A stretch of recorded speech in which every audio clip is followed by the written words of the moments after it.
Hi everyone, I'm Sandra Ingerman. Welcome to the Shamans Cave. And I'm Renee Baribeau, and we are really thrilled that you're with us today because we're starting our preparation for the summer solstice for those of you who live above the equator, and the winter solstice for those of you and all of our friends down under. So welcome. Yeah, and it's a powerful time. The solstices and the equinoxes are a powerful time to lead ceremony. And we've given you some ideas over different shows about ceremonies that you can do. You can go back and even like look at the releasing ceremony that we taught, and you can change that to different intentions. But there's so much happening on the earth during the solstice. There's so much change. It's a new phase of life. And I know many of you live in the city, and sometimes it's hard to see how the wind is changing, how the sun is changing, different animals and different birds coming in. But if you go to a park or if you live in the suburbs, you'll notice that there's huge migration patterns with every season. And so the earth shifts during every season, and so does the wildlife. And we're nature, so we're wildlife, and we're changing too. So it's a powerful time to honor these changes. And plus, right, think about it. Like I know for me in over the years of building an audience, when I do a solstice event, the winter and the summer, those are my two largest times that, people sign up to do an event with me. So if you're just starting out and trying to gather your tribe, do a Facebook Live or do a solstice ceremony where you send it out to your email list and watch how many people want to come together, which then magnifies our prayers. Because think about it, there's people all over the world on these 4 auspicious days doing all of these ceremonies, and you can ride on that wind. And so it makes it extra special. Absolutely. And one of the things that I work with a group of spirits that I call the ancient ones, and it turns out so many of my students work with them too, and I never knew it.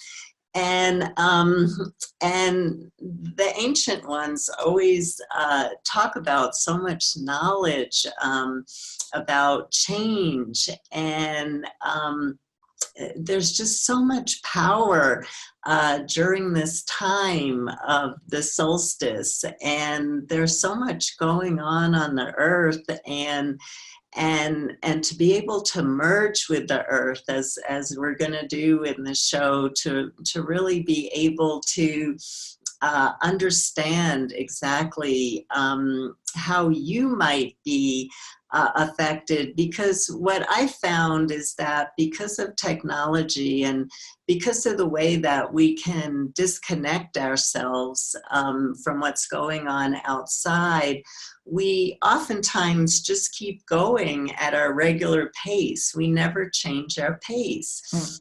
And so what happens is, because all of nature is changing its pace, what happens is we end up walking against the river of life.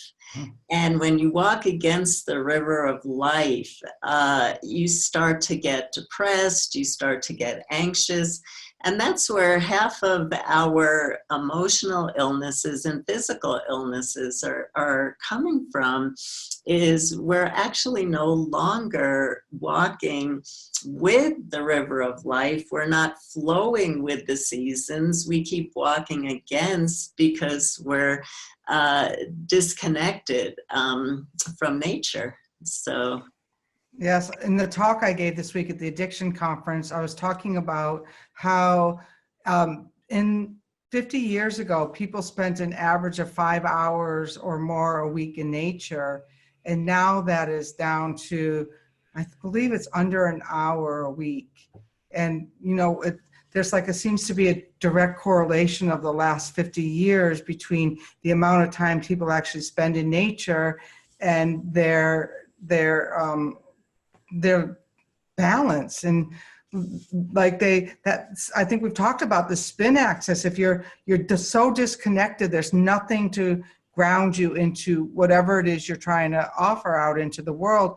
And so the simplest thing you can do is make sure you go outside at least for 5 to 10, 20 minutes a day, and everything in your life would shift. Absolutely. And I started to talk about the ancient ones, and I was going, ancient ones. And, What ancient ones? they actually gave me a really important message that went with a show that's in our archives on the influencers. And one of the things, Renee, you and I were talking about on the influencer show was how people are becoming mean through social media. And so that's actually feeding our collective. You know, we have the dense collective that doesn't honor the environment, that doesn't honor life, that's only into greed.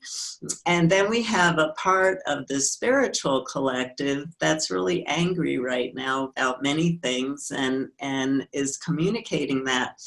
And so what the ancient ones have been asking us to do, this is what I forgot, and the solstice is such a powerful time to do this. And you can do this with your friends, your loved ones, your pets, your community. Is the ancient ones said we have to go out and sing love songs to the collective, because they said if you watch the energetics, what's happening, the negativity is just making the collective denser and denser and denser. So think about how much energy we have to put in. And we've talked about how much energy you have to put in to create change on some of our past shows. So the ancient ones said, imagine how much energy you have to put in to push out that negativity of the collective, because it's being pushed into the collective every minute. And they said how you can do that is go outside and sing love songs to the collective. And if you get a group, and I did this for a while, every group I was working with, I would always interrupt our experiences and we'd run outside and just start singing spontaneous love songs to the collective. That's a way, we're always looking for ways to make positive change. And that's a big way to make positive change, because right now people are singing angry and chaotic songs to the collective, and we're experiencing the effects of that. And so the solstice, to bring this back to the solstice, what a wonderful time to go out and sing love songs to the collective and to the elements and to all of life. That's a great reminder, because as I think I've said before on the call, that remember, the same wind that was on the planet 4 billion years ago is here, still recycling and refreshing itself and renewing itself. So that anger can be transmuted as well. And what better time is during like the major turning points, the cycle of the compass points that I call them, where you start to move into the next thing. Because for me, and Sandra and I were talking about a little bit before our call, is that for me, in my Wind Mastery program, we start in the spring, because during the time of hibernation, making New Year's resolutions to me makes no sense, because I'm resting. Now, it doesn't mean I'm not getting anything, organized for the year, but I don't plant those seeds until the spring. And so as we come around now to the solstice time, and maybe you're going into darkness down below there, the equator, not down below, you're not in Hades or anything, but there's this time where now I'm really tending to everything I already put into motion this year. And for me, that means I want to speak more out on big stages in public. So now I've put that into motion earlier in the year, and then what it starts is like, oh, I get speaking gigs. Okay, well, I want more speaking gigs. So how do I go out and prune my field so that, that I can start to manifest that. And so pruning might be doing, more outreach. It doesn't all necessarily mean throwing everything away, but it means how do I tend to all the stuff that I'm planning this year? Because remember, I'm the practical shaman. So I'm always thinking like, well, how do I put this into practice? Yeah, and for me, it's the opposite. And I'm going to conflict myself a little bit, contradict myself a little bit with what I'm going to say now and once we're ready to move into an exercise. But one of the things that I've noticed, and it could be because I was born in January, is that fall and winter is when I'm in my true power.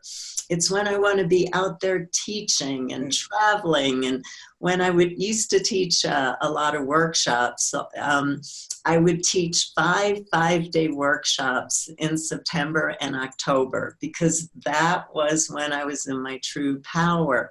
It was rare that I taught a workshop in the summer.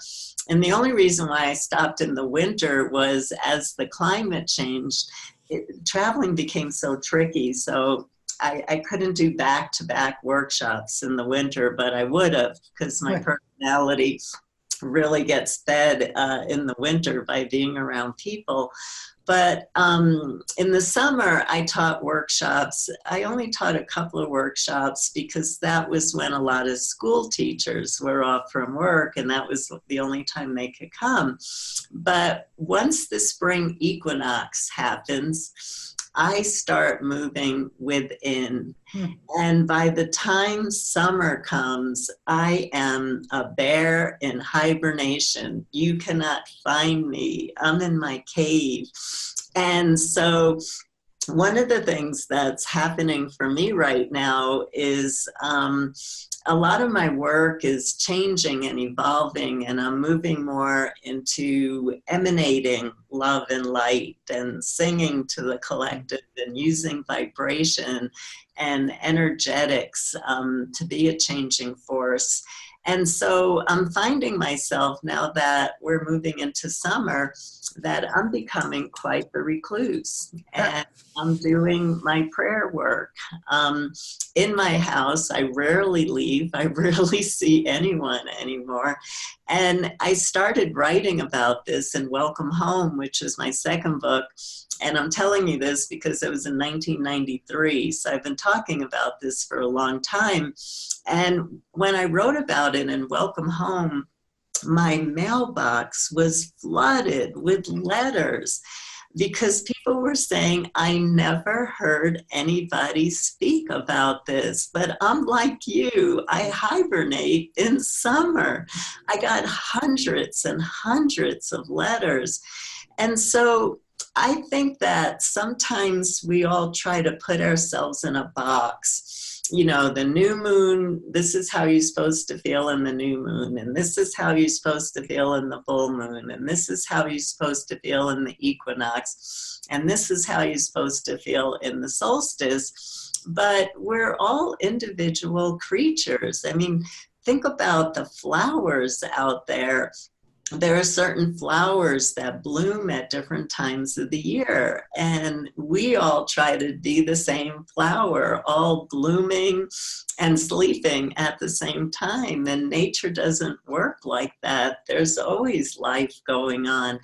And so what would it be like for you to take some time to go back and reflect on your life and notice if there's a pattern of how you feel during the fall, during the winter, and then when spring comes, and then when summer comes, because you might find, like me and thousands of others, that you don't run exactly on the same cycle.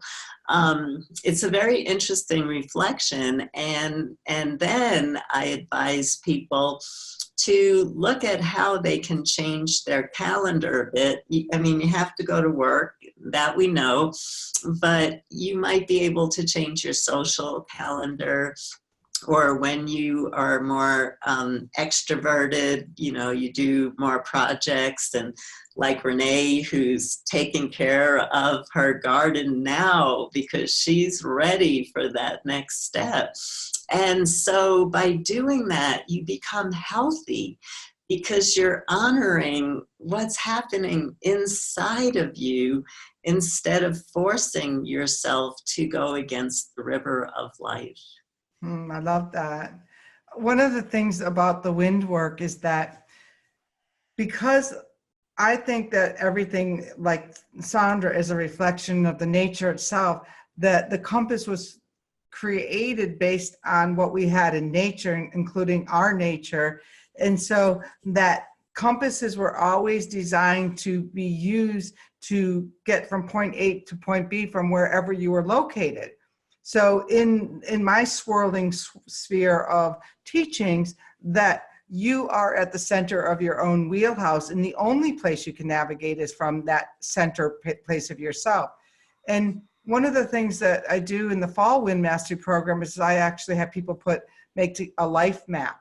So like where all their spiritual, and I stack it up so that you can start to look for those patterns in your own life about this happened when this happened. So you can start to find that correlation of how it works individually for you instead of, my life map, because unlike Sandra, I'm born in the fall. So, and I'd love to challenge everyone to come over to the Shaman's Cave and let us know, like, what month were you born? And, what are your most productive cycles? I love the fall. I live in the desert where you have to really pay attention to the changing seasons, other than it gets hot now.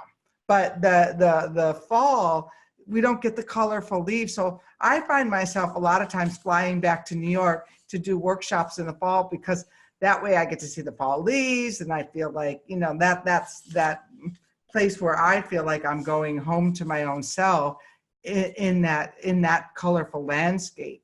And so for me, a lot begins in the fall in my life. That's beautiful. I really love that. That's beautiful. Yeah. Yeah, see, now you're going to want to be born in the fall. Well, I love the fall. Like I was saying, I used to teach five-day workshops in a row in the fall every single year. I can't tell you how many years, because it was a time when I felt colorful and radiant, and it's such a powerful time. Definitely. Yeah.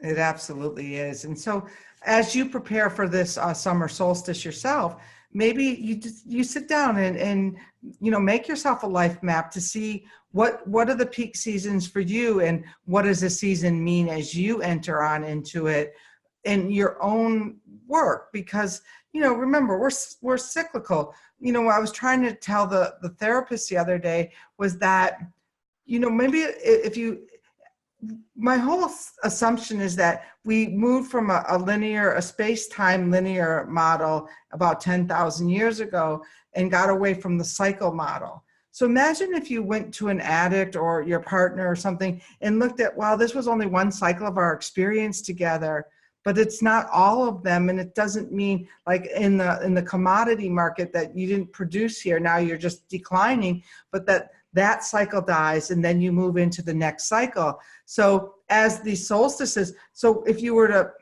and this might get a little confusing, so if you were to tip your compass, where in your own compass are you aligning to the summer solstice, or the winter equinox? So it may not be in the south for you, and it may not be in the north for you. It might be, wow, I'm a little bit to the northeast on this. Yeah. And that's what we found in the Wind Clan for the East, was bringing all forth our issues from the South. So we'll be curious to see what wind comes to work with us for this next piece of work we're going to do, which we just happen to be calling the solstice. Right. Yeah. Yeah. So, Renee, you said that you'd be willing to pull a wind card for us on the solstice. Is that something that still feels right for you to do? Absolutely. And let me tell you this funny story about the wind, because they always come out appropriately. The other day I was speaking at an event called Her Stories. and I had to go work at work for work. So I was only able to come in, do my talk, and then leave. But the woman was concerned about if I opened up the circle with the wind that I was calling in, well, how would she send it home? So in order, she had to get a wind whistle, which was perfect because I sold a wind whistle. That was great. But what was really crazy was that the wind that I pulled in for this group for that day was Mari, the Basque wind of gifts. So then I had everyone in the group pull a wind card because I did a wind knot with them. And what do you think the woman who was closing the circle pulled in? Mari, the Basque wind. Wow. So she gets was that trippy? Because you'll never get us what I got. And I'm like, no, that makes sense. I love it. That's yeah. So we're gonna pull a wind out of our starry wind sack and see what we get.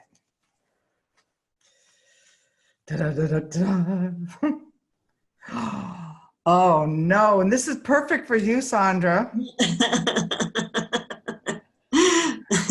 This is going to confuse some people, all right?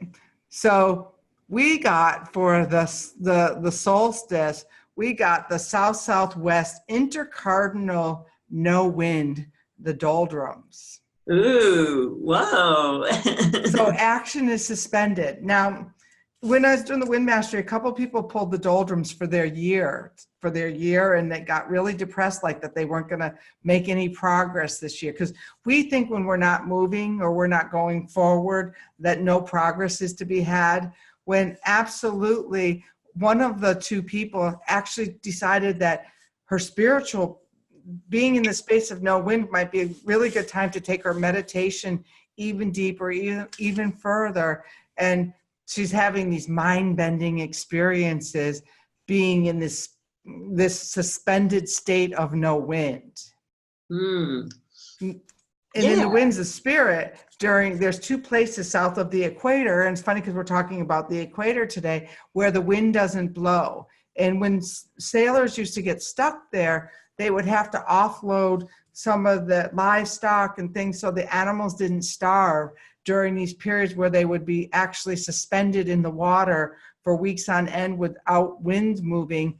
And when the wind stops, it can either be a death of a situation, or maybe there's something that is you're going to die into yourself this period of solstice that is going to illuminate something bigger and more important in your life that you're going to be working towards once you start to move again towards either the light or the darkness.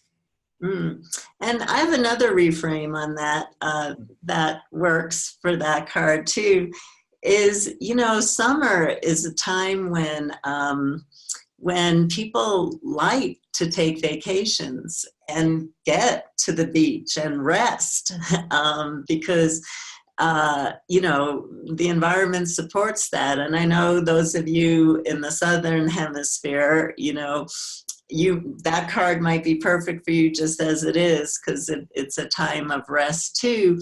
But it's amazing if you think of, you can't get an airplane flight, you can't get a bus ticket, you can't get a train ticket. The freeways are packed because everybody's going somewhere to rest.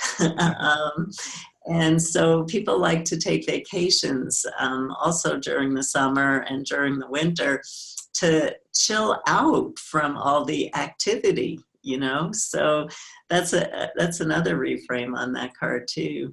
So should I call in the doldrums for us? Sure, yeah. All right, get ready for those vacations.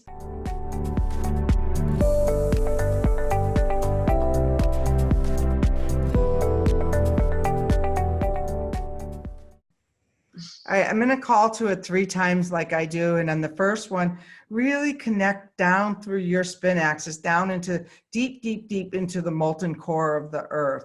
And on the second one, invite that wind of spaciousness, of no wind, of like being contained. And then on the third one, let's put ourselves in an energy bubble so that we're good with that space. So we really can be with that restfulness of it. to be on those cruises and on those beaches and on those places that you're going to journey and reading books and all of that. Ready?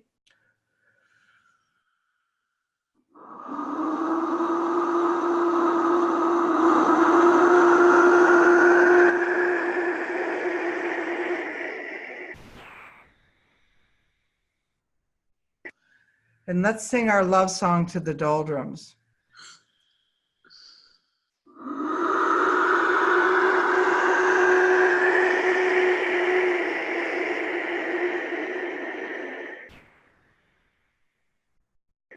And let's create an energy bubble for our ceremonies and our sacred practices so that there's no strong winds blowing against us as we do this work.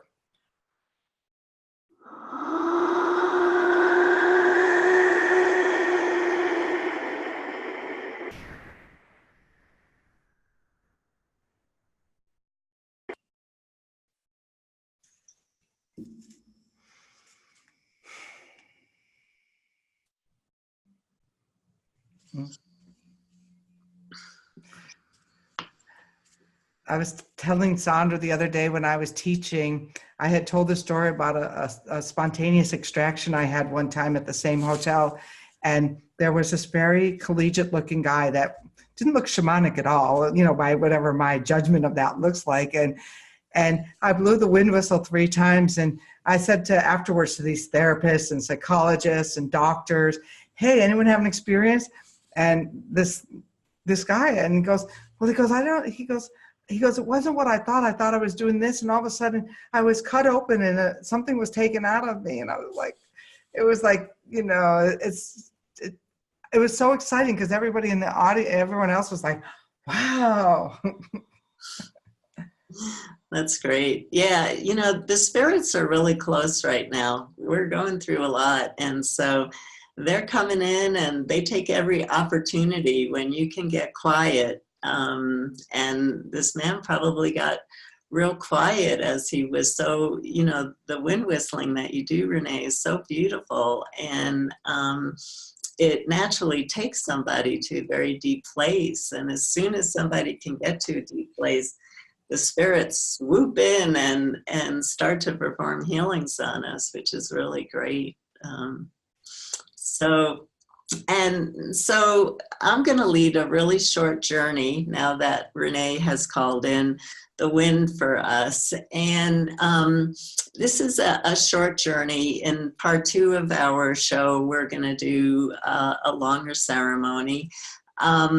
But what I found, this is a teaching that I share with all my students and in all my books and talk about how this is a really good journey to do for every single change in season. And this is where I contradict myself because I said that I was going to do that in the beginning. As I already talked about, and Renee, you shared your stories about this, we're nature beings. We're a part of nature. We're part of the landscape. So whatever the landscape is doing is also happening to us. Just as the animals and birds are changing their migration patterns and where they're showing up. And right now I have Bear at my house doing all kinds of, I don't want to say horrible things, wonderful things to our bird feeders. They love to tear them apart.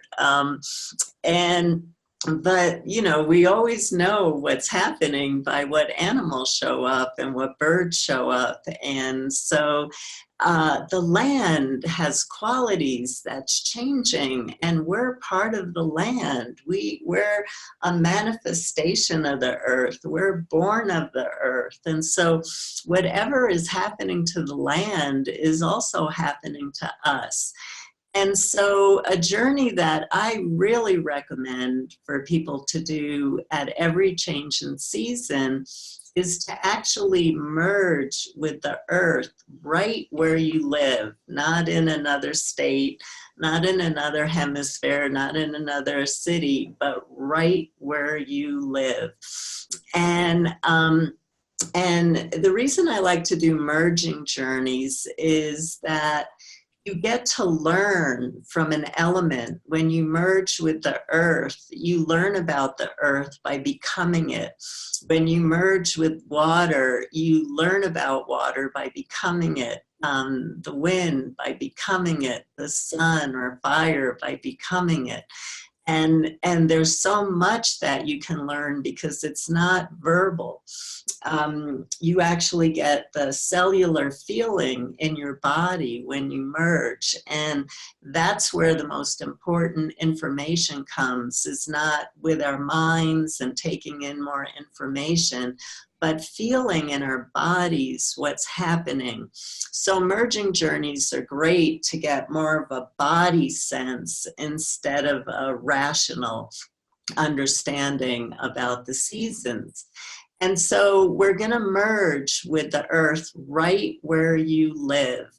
And for those of you who don't journey, it's all about an intention. There's nothing you have to know. You don't have to take a class to learn merged with the earth. It's your intention. You want to let go of your body, let go of your mind, and melt into the earth where you live. And just feel what's happening, because this is the time of the solstice. The earth is changing where you live. The quality, the texture of the earth, the smell of the earth, the temperature of the earth, everything about it is changing. The movement in the earth is changing. You know, when there's the most movement in the earth is in winter, in ice. Ice moves more than anything. It's amazing to merge with ice. And so you feel a different movement. You feel everything changes for you. So if you're in the Southern Hemisphere, merge with the earth that's experiencing winter. And if you're in the Northern Hemisphere, merge with the earth where you live that is experiencing summer, and get a body sense feeling. And so I'll start with a little whistling just to let go of our thoughts, and I'll pick up my drum. And if you have a drum or rattle, for every show that we do, you might have a drum or a rattle. You can use a little bottle with seeds in it or corn in it. If you don't have a rattle at home, you can always drum, rattle, sing, and dance. Even though you're merging, to dance what the earth is experiencing right now is beautiful, or to chant, or to sit still and just experience it. So our intention is you're just going to allow yourself to melt into the earth where you live and feel how the earth is changing at the time of the solstice, because that's how you're changing too. And it will give you an idea of how you can start to move with the river of life instead of against it.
So it's time to start to use your intention to disengage from the earth and start to feel yourself coming back as I do this return beat.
Okay, welcome back, everybody, and take a few deep grounding breaths.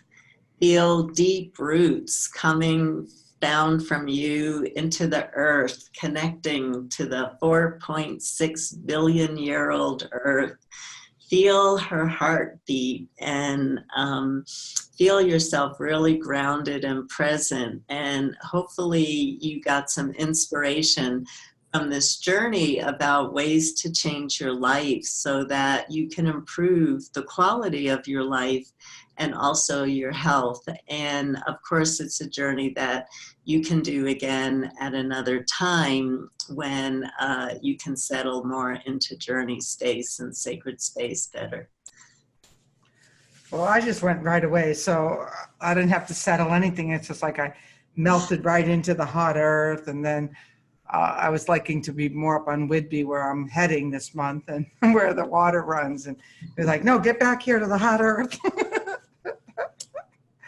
So we're going to continue. This is going to be a two-part show, and the next one will be the day after the solstice, the actual date, but we all know time bends, and so it's going to have the same effect. And in the meantime, if you want to get this in your inbox, join us over at shamanstv.com, sign up, and our list is really growing big about people really getting it every week in their inbox, so that's kind of cool. It's the only thing we send you there, so thank you. Yeah, I'm running into people all over where I live who go, oh, wow, we love to watch you and Renee. And so visit Shamans TV and go over some of the old shows. There's such a wealth of information. And please let people know to visit shamanstv.com so that they can join us in these weekly wonderful shows with Renee and myself. And blessings, everyone. Blessings.